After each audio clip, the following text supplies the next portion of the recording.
CXR channel, our premier podcast for talent acquisition and talent management. Listen in as the CXR community discusses a wide range of topics focused on attracting, engaging, and retaining the best talent. We're glad you're here.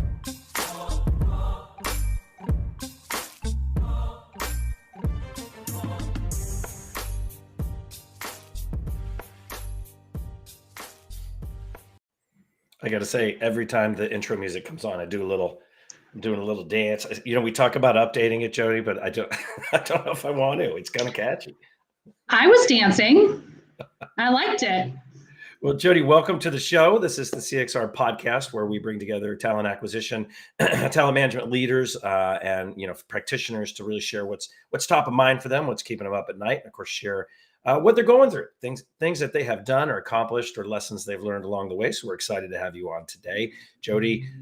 For those who don't know who you are, do you want to give us kind of a quick escalator pitch of who Jodi Brandstetter is? Absolutely. So I am a recruiter by trade. I've been recruiting for over 20 years. And in the last couple of years, I've also become a design thinker and an entrepreneur. So I help small to mid-sized companies with creating the best hiring process for them so that they are hiring the right talent so that they can make really amazing business goals achievable.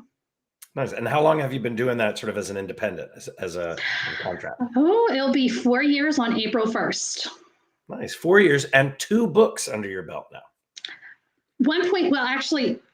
Yes, 2 books on my own.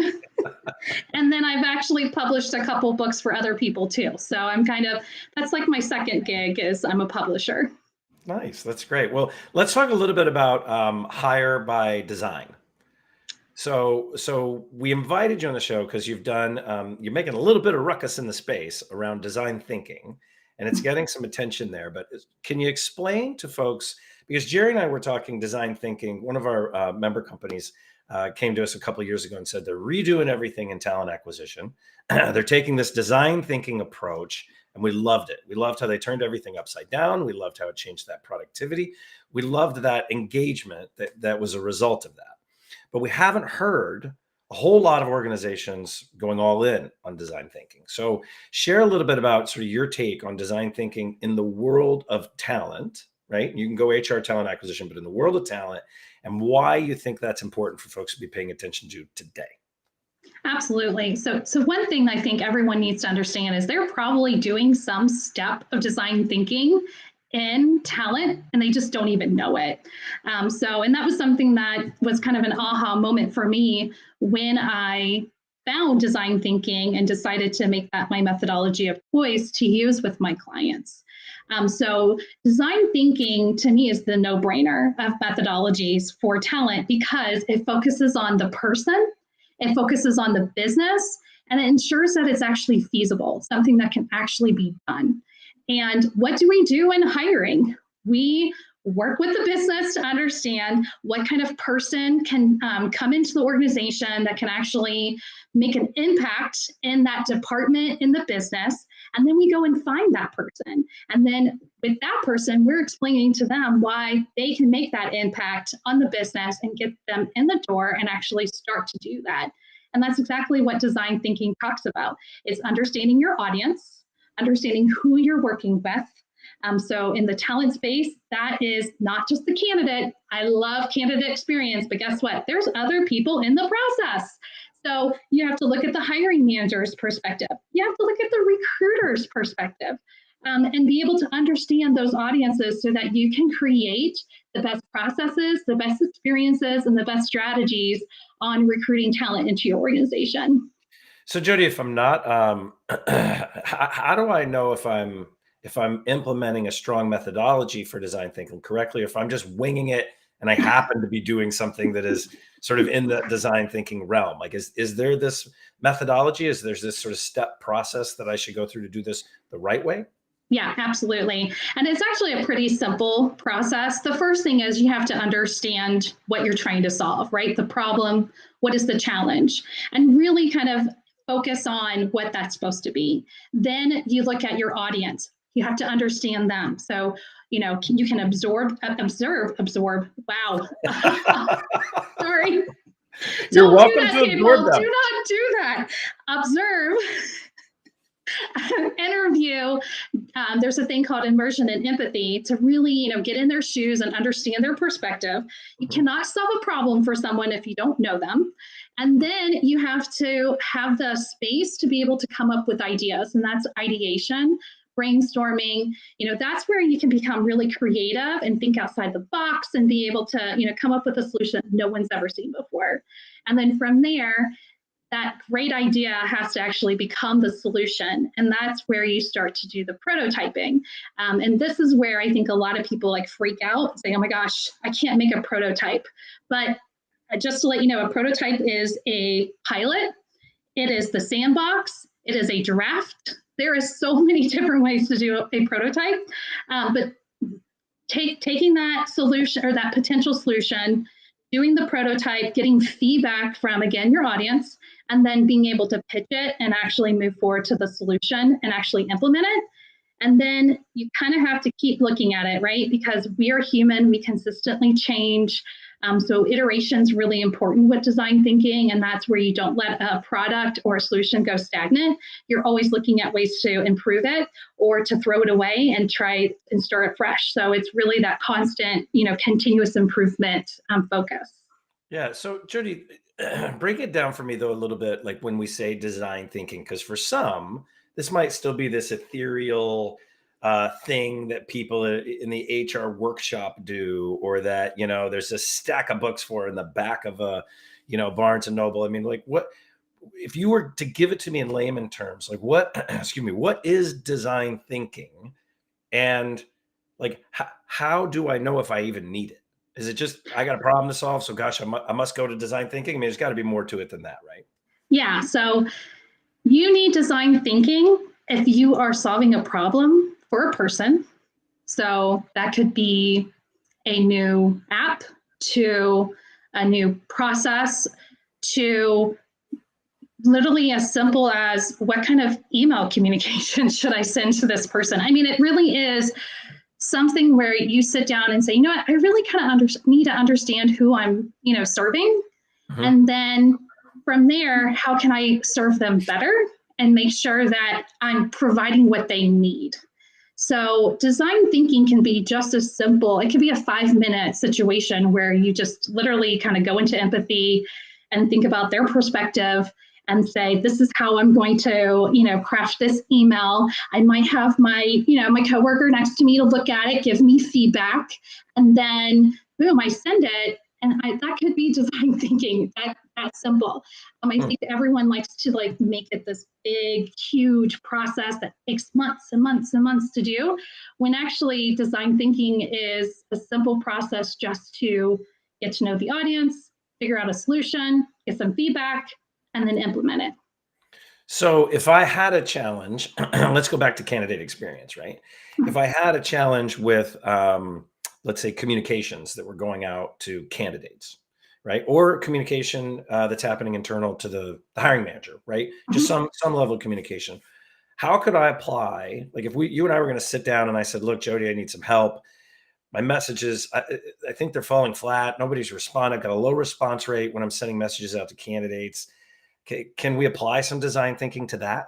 Yeah. So first, we really need to figure out exactly, maybe pick a specific time, it's a specific communication to look at. You can't really be broad and say, I'm going to look at every communication I send to every candidate. So I always tell people, you'll look at the areas where you're going to be sending it a lot of communication with the step, or if it's, you can even look at hard to fill positions and say, okay, my communication needs to be on point for this specific developer, right? So pick a very specific section that you can then really be able to, look at and appeal to. That also helps you ensure that you don't have to understand everyone's perspective too, right? So you're kind of niching the audience that you're trying to understand. And so that helps you kind of understand, that helps you kind of focus on, okay, if I'm looking at this niche developer position, I need to probably look at my candidate persona, which is a design thinking tool that some people don't know that it can be design thinking focused.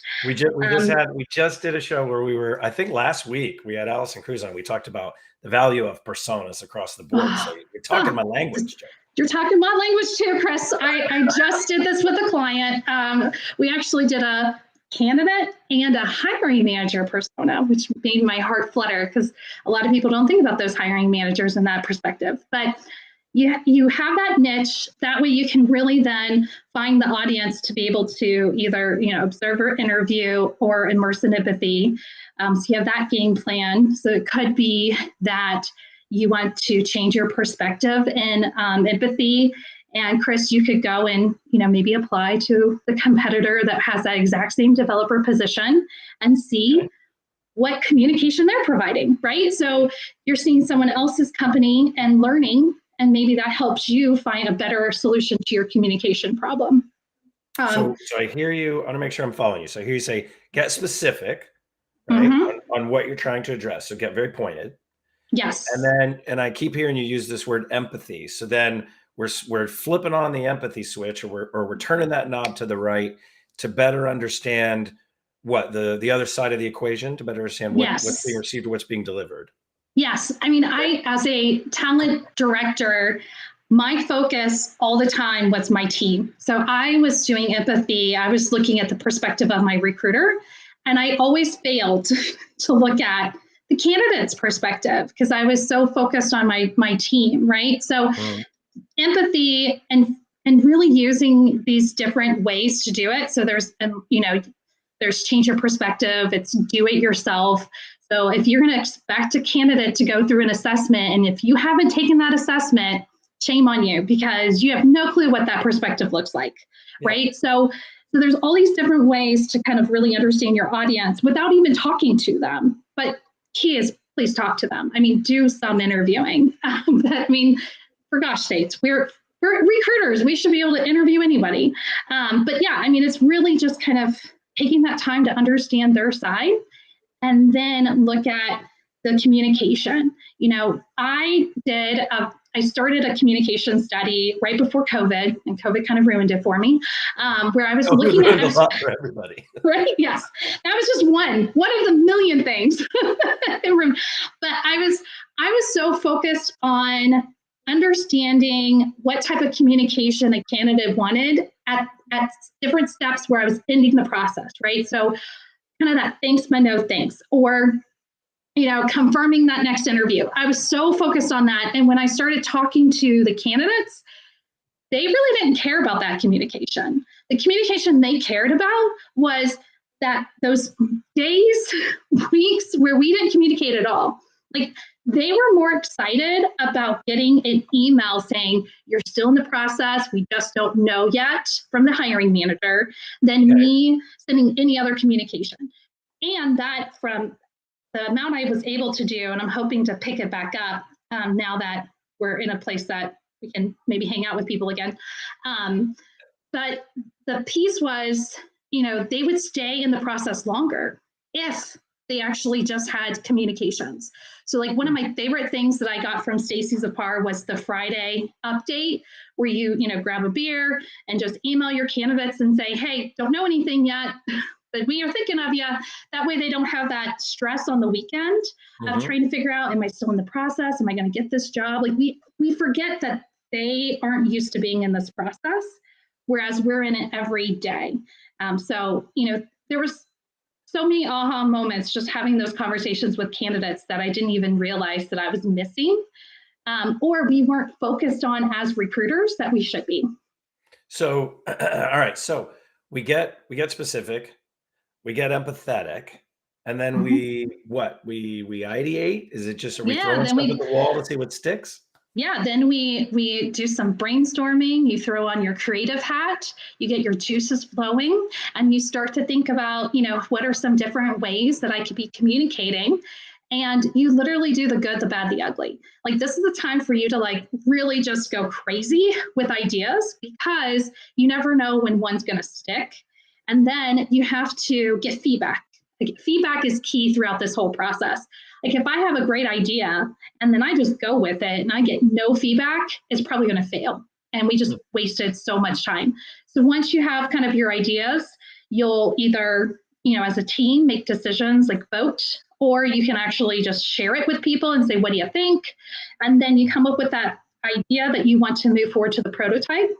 And then at that point, now you're creative, now you're going to be super simple, because prototyping should be very simple. It's not the solution. You should not be putting tons of time, energy, and money in it. It should be easy, cheap, and something that you'll just throw away if you don't like it. Because this is when you're going to, again, get feedback and say, here's my solution. What do you think? And they can say, did you think about this? Or what about that? And all of a sudden you're like, oh, this doesn't work. So instead of putting all this time, energy, and money into it, you make it simple and easy for you to say, oh, okay, let's start over. Let's regroup and let's go back to the ideation.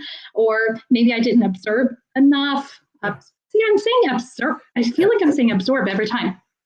So I think what I hear you saying is that first iteration, you should go into it knowing it's just the first iteration. Yes. You don't expect this to be a final product. Yeah. You do expect this to evolve. Yeah. And you know what? And if it is if it's a good solution, it'll continue to move forward, but there's still evolution to be done. Right. Yeah. Like, we have seen so many things happen in the past couple of years that we've had to, what they say, pivot. And I tell people pivoting is iteration, period. Like, whenever you have to shift whatever you're doing, you have to go to a different route, you're in iteration. And so, again, a lot of times people think it's really hard, and it's like, no, it's actually what we do every day. Yeah. Well, so should this be done in, what's more effective? A large group, a small group, working solo? Like, what's the best way to do some design thinking? It really depends on what you're working on. I have been able to do design thinking on my own, and I've also been able to do it in a group. I think what you have to do is really figure out who are those stakeholders, who are the people that really care about this project, who really want to move forward with it. And then you need some of those people who are going to kind of tweak kind of get annoyed, and you're going to get annoyed with, who are going to push you a little bit, because they're going to make you think outside the box and make you kind of think of ways that you've never thought of. The one thing I would say is you have to make sure everyone's in the space to actually be open and willing to do the process. If you're not willing to do the process, it's going to fail. Interesting. So if I'm a leader, or at any level effectively, right? Based on what we've just talked about, and I want to get started in this outside of, and I want to give you a chance to talk about your book for just a minute, but outside of going and grabbing up one of your books, what's the best thing I could do to really learn more about design thinking within the realm of talent, within my world? There are so many different ways you can learn about design thinking. I actually got certified through IDOU, which is an online course through IDEO, which is a design thinking consulting firm. So I learned from, consultants who do this day in and day out for their clients. So they have an amazing program. And it's design thinking for anyone. So, this is something that you can encourage really anyone in your company to do. I just saw that Josh Bursland's Academy has added a design thinking component. Super excited about that. I think it's a little bit more HR driven. And then my shameless plug is I'm actually developing Hire by Design certification through my By Design Brainery Academy. So that's actually coming out in April, where you can do a 6-week course, and I give you actual TA challenges to then go through the process yourself, and at the end have a solution, so you really understand the whole thing of what design thinking is, and you have the confidence to take it back to your company and actually use it. Nice. Well, you'll have to keep us updated on that in April and shoot it over, and we'll share that with our members. Yeah. Right. So, but like I said, there's all kinds of different ways. So I love seeing that people are 100% seeing design thinking as a methodology for us, TA and HR folks. So it just makes me happy when I see another person sharing this information. I love it. Well, Jodi, take us out with a quick pitch on where we can find more information about Hire by Design and HR by Design. So Hire by Design is the book that came out in September of 2020, and you can get that on Amazon, or you can message me and I would love to gift the book to you. I'll even sign it. I heard that's special when people sign their book. And HR by Design is my newest book that's coming out March 25th. I'm actually doing a launch where I'm hoping to make it an Amazon bestseller. So on the 25th, it's going to be a shocking $2 to buy it, the ebook. So if you want a great deal, definitely, right? Amazing. If you want a great deal, definitely check it out there. But you can find me on jodibrandstetter.com. Great. Thank you so much, Jodi. We're so glad you joined us. Thank you. It was great. I love geeking out about design thinking and hiring. All right. We'll see everybody else on the community side. Until then, CXR.works. Until that, next week, podcast. Don't miss it. Bye, everybody. Thanks for listening to the CXR channel. Please subscribe to CXR on your favorite podcast resource and leave us a review while you're at it. Learn more about CXR at our website, CXR.works, Facebook.com and Twitter.com/CareerCrossroads, and on Instagram @CareerXroads. We'll catch you next time.